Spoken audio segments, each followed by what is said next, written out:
Alright, with our other contracts done and our research complete, we are ready to modify the Zenithar that will be carrying Jebediah up to include the crew capsule. And once we've got that done, we will be sending that up, hopefully not killing anyone, and then sending up a drone ship to rendezvous with it. Alright, we've completed the modifications and done a battery of tests to ensure that Jebediah Kerman will not die. Of course, that's always touch and go. But we're now going to go ahead and launch it up, and hopefully Jebediah will soon be the first Kerbal in orbit. This is actually going to be the last launch of the Zenithar 1A. I went and developed a new version, the 1B, while sitting around waiting for the different missions to be constructed, the different craft for the various contracts that I've done up until now. The drawback of the 1A is that while it has a lot of fuel and can go a very long way, the different stages actually they're a little weak. They don't have enough thrust in a lot of cases, and so because of that, I have to use a less efficient ascent profile. We end up spending more time in the lower atmosphere, we experience more air resistance and gravity losses.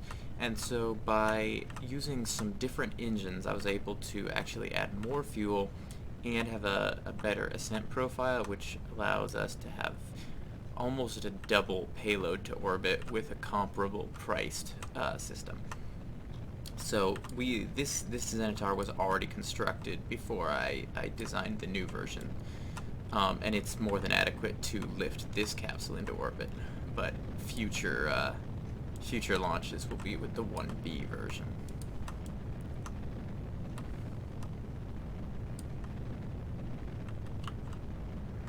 Alright, we're coming across to the east nicely. First stage cutout will be soon. Gotta make sure to leave enough fuel left in the first stage to boost it back to the launch pad.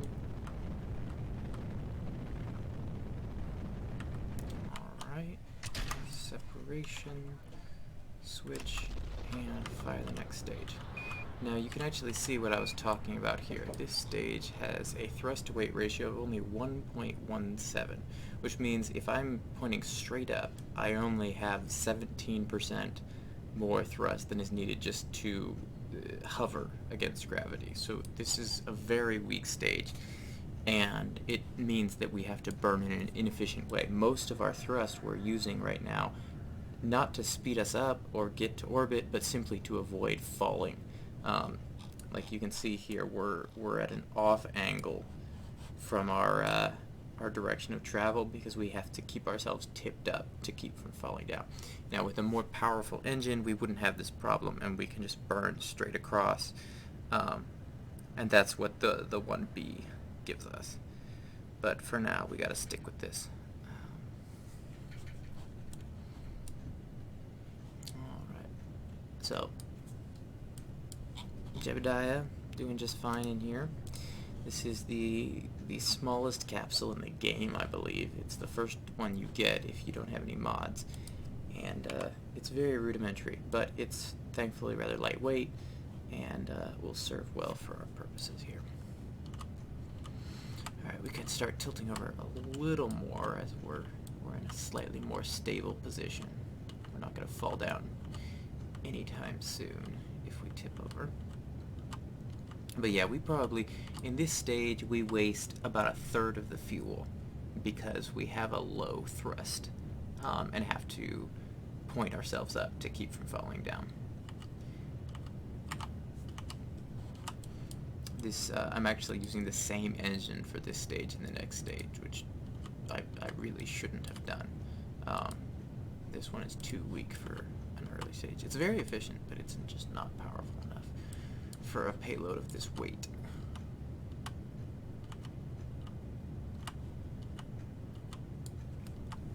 So once we get this into orbit, we're going to let it sit around for a little while we get our next mission ready to go, and then we're going to toss that up and try and rendezvous with this first mission. Now it occurs to me that I probably should have included some solar panels on this, because it looks like Jebediah will probably be up, how we call it, upstairs for several days while we get the other rocket ready to come up and meet him to complete the rendezvous contract. Rendezvous, 2 vessels in orbit. Thankfully, though, I think he'll do just fine. He just won't have any reaction wheel control, but that's okay. This engine is gimbaled, so we can control it that way. Alright, so our high point is about 81,000. Going to go ahead and jump up in speed.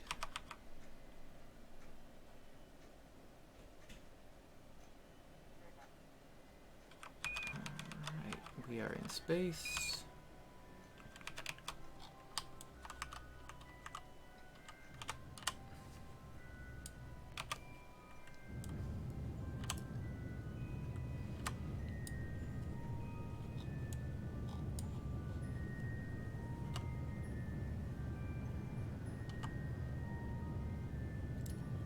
There.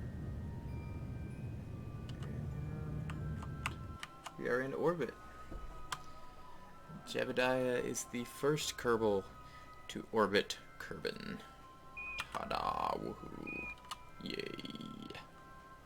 Alright, so we have... Oh, actually, I nailed that. Oh, I'm off by 1,000. Pardon me, I didn't nail anything. Alright, there. We have a pretty circular orbit. Our orbit is circular within about 100 meters.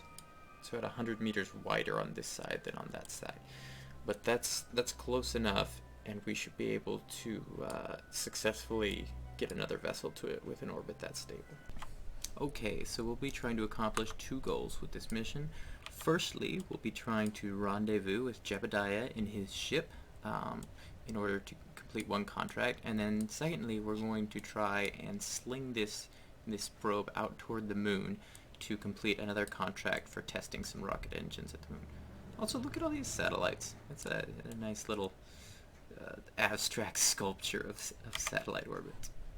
Alright, so what we're using here is the 1B variant of the Zenithar, and you'll probably notice it has a substantial amount more get up and go off of the launch pad than the 1A version. This is because we're using a different kind of engine, which is a Wildcat 5 instead of a swivel, which is a stock engine. This one costs more, but it has more thrust and a slightly better efficiency. And we don't actually care that it costs more because we're going to be recovering the first stage anyway. So this allows us to have a much more efficient launch profile, the trajectory we take. It actually also makes it easier to recover because we can get more fuel. We have more margin, basically. See, the interesting thing is the 1A with the swivel at this point in the mission would be maybe a third, or 2/3 as high and moving slower, and so it has to sit around and burn more fuel because it moves through the atmosphere slower. So even if this engine was less technically efficient, it would actually be functionally more efficient just by virtue of the fact that it can get us out of the lower atmosphere faster.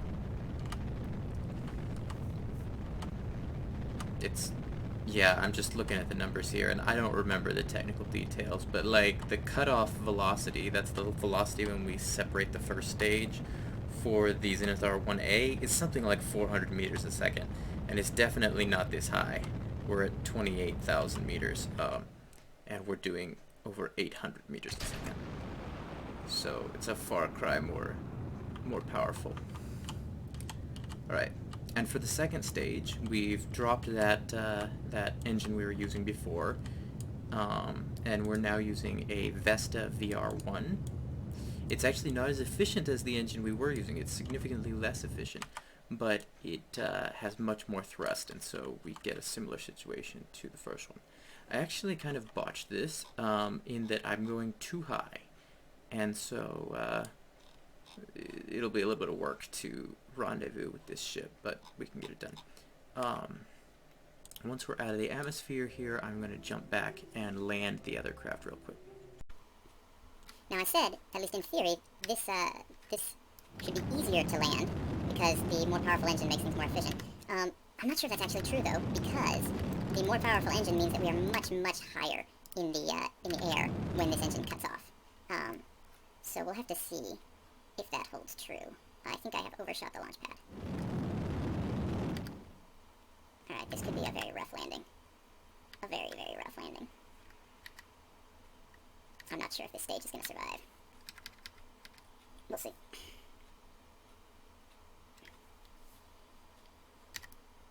We're going at 4x time warp right now because I don't want to sit around and wait for it to fall. Yeah, I underestimated how powerful that boost back burn was, and we've significantly overshot it. But it's okay, we're testing new technology. Alright, air brakes out. Try and slow us down a little bit. Air brakes are fantastic, not just for slowing us down, but because they force us to come in vertically. If there's a lot of drag on the top, then it tends to point straight down. So that's a very nice feature of those air brakes. I'm just going to lock them on here. Landing gear is out, and now I'm just going to be watching that impact time. Slope that we're landing on is 4 degrees, so we are landing on a hill, but I don't think that'll be too much. Alright, watching that impact time, 15 seconds. We only have 2.5 seconds of full thrust burning, and so, golly, it's going to be rough.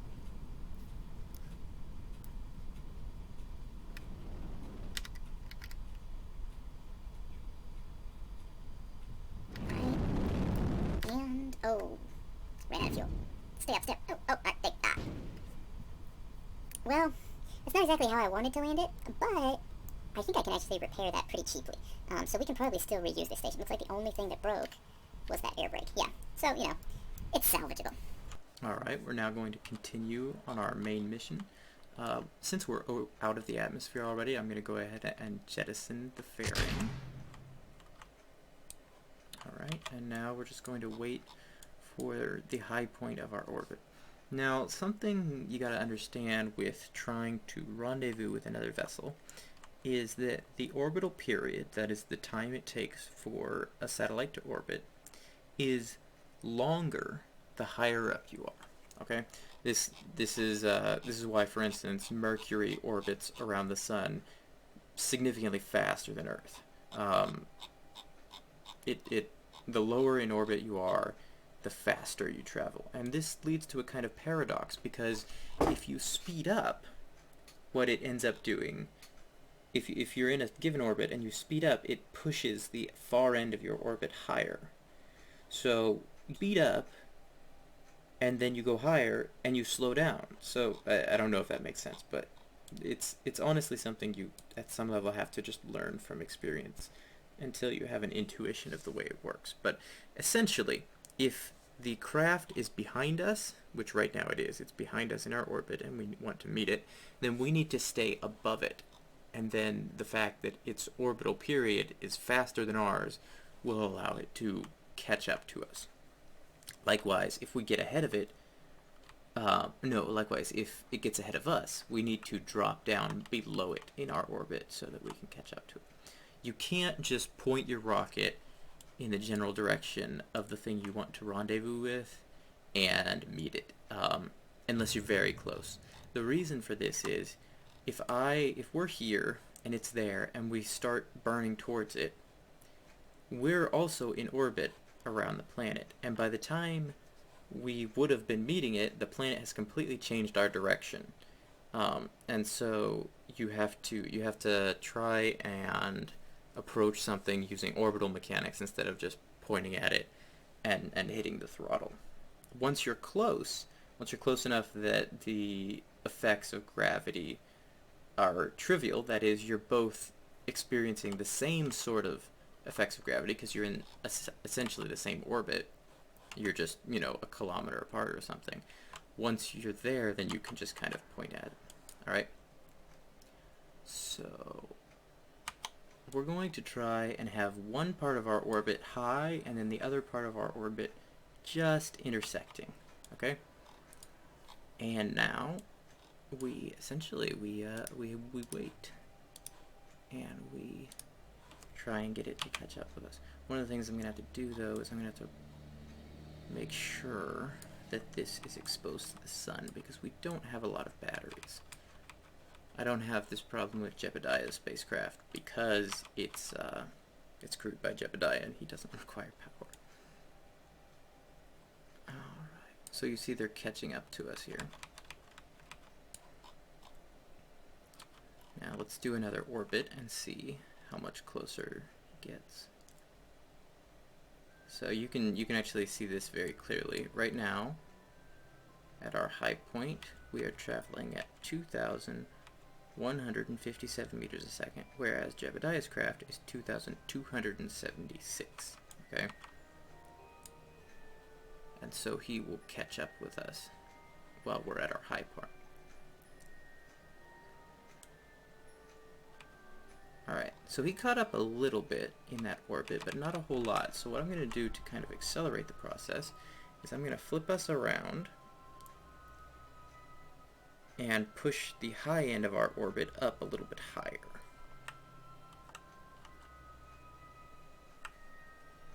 This will exaggerate the speed difference for that part of the orbit and allow Jebediah to catch up a bit faster. Because I don't want to just do a whole ton of orbits. You know, you could be just have your orbit, you know, a single meter higher than the other, and then if you do a couple thousand orbits, then they'll catch up. But that would be a hellacious drag, so obviously we're not going to do that. Okay, he's significantly closer now. Let's see, what's the distance?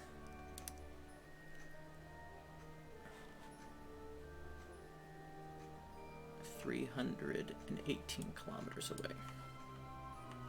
So I've turned on target tracking, and you can see here, the next time we are here, he'll be here. So he'll actually have passed us a little bit. So what I'm going to do is I'm going to slow us down a little bit so the high end of our orbit drops. And the result should be that these get closer together. Yeah. Okay. That's good enough.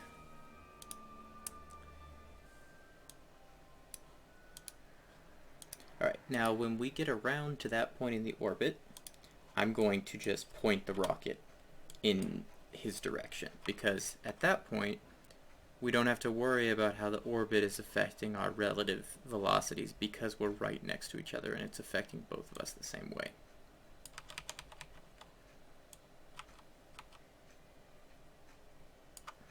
Okay, this is actually kind of the fun part. Let's see, where is he? Is that? Yeah, that's him. Alright, 92 kilometers. 80, 70.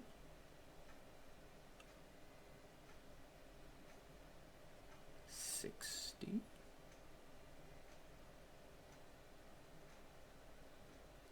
50, 40.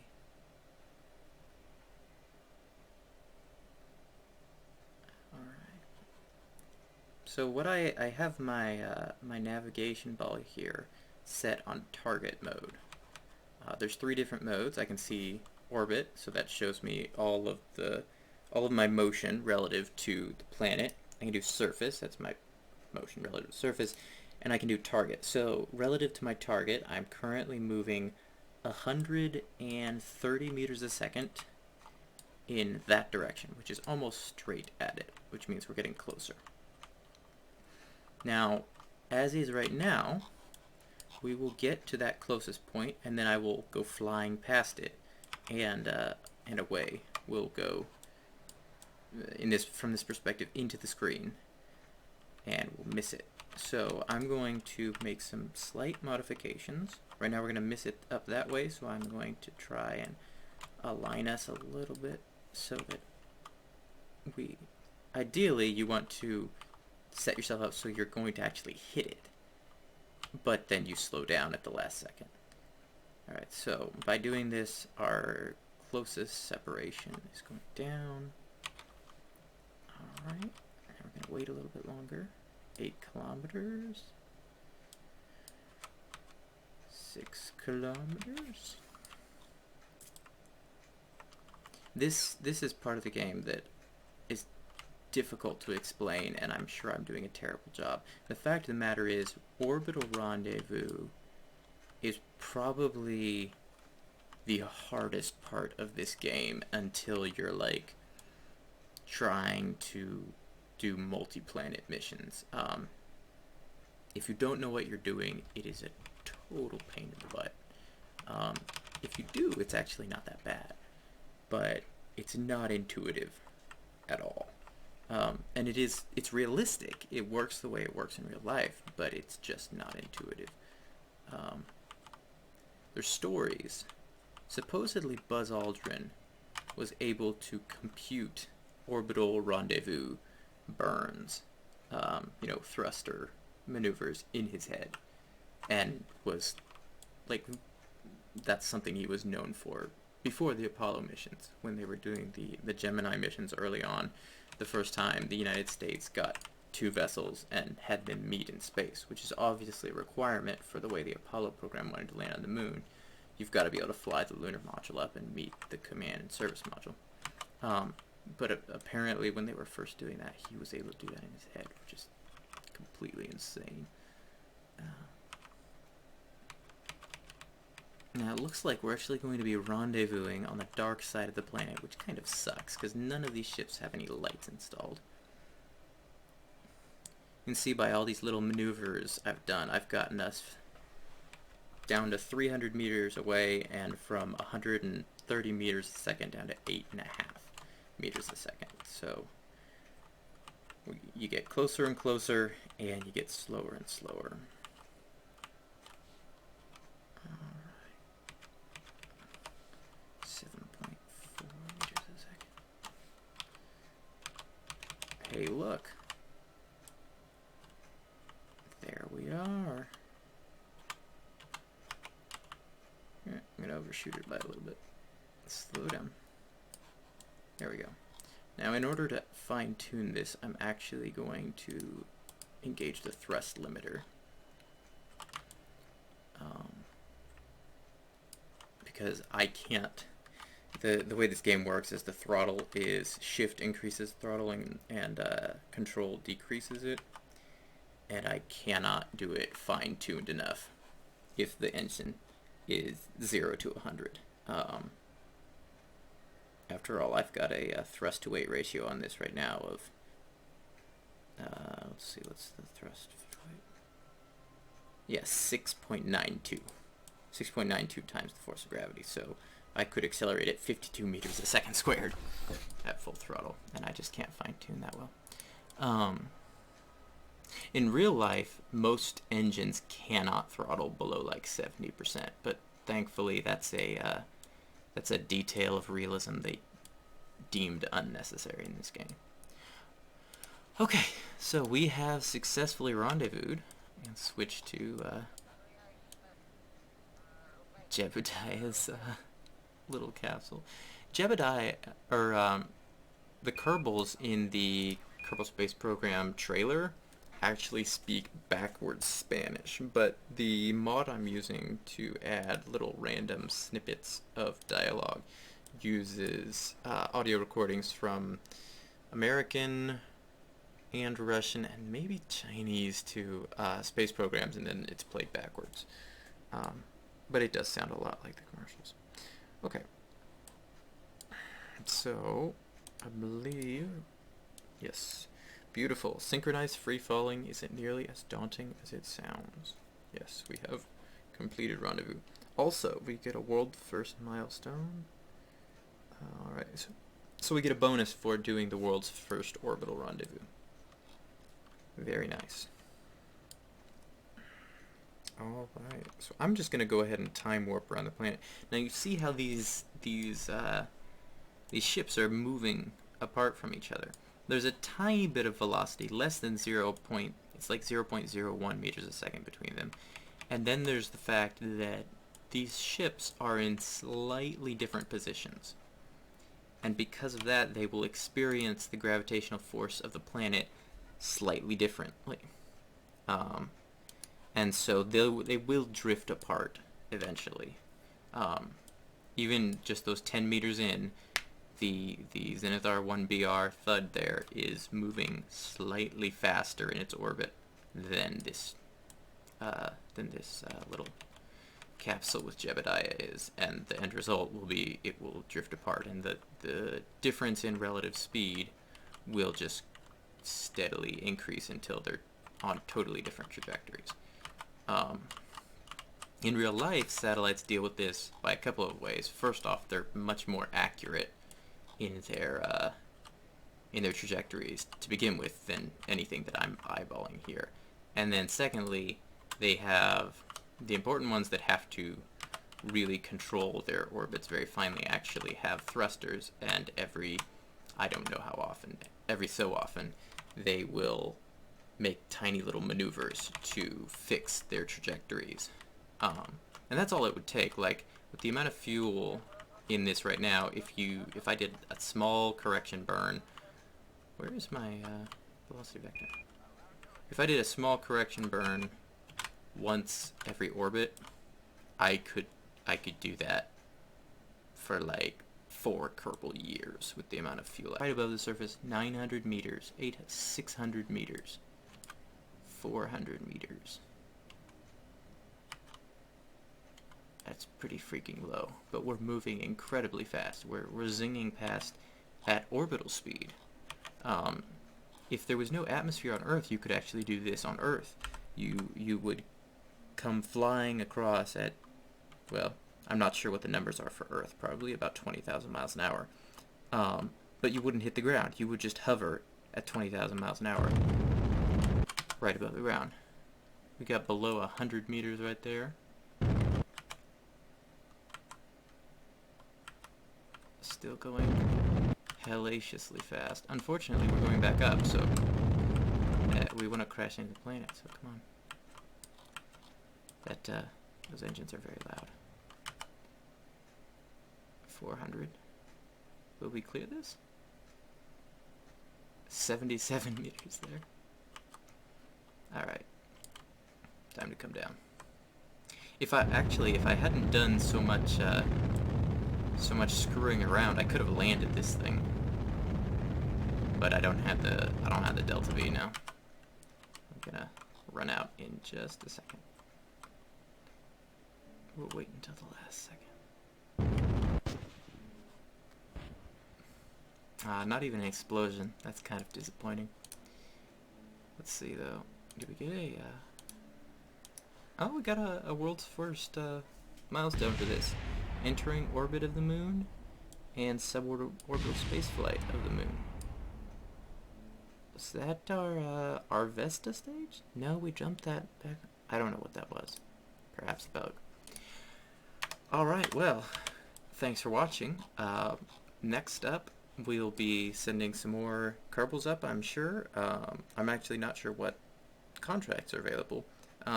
In the next couple of episodes, we want to actually land some Kerbals on the moon. That's the long-term goal. But until then, I'll see you next time.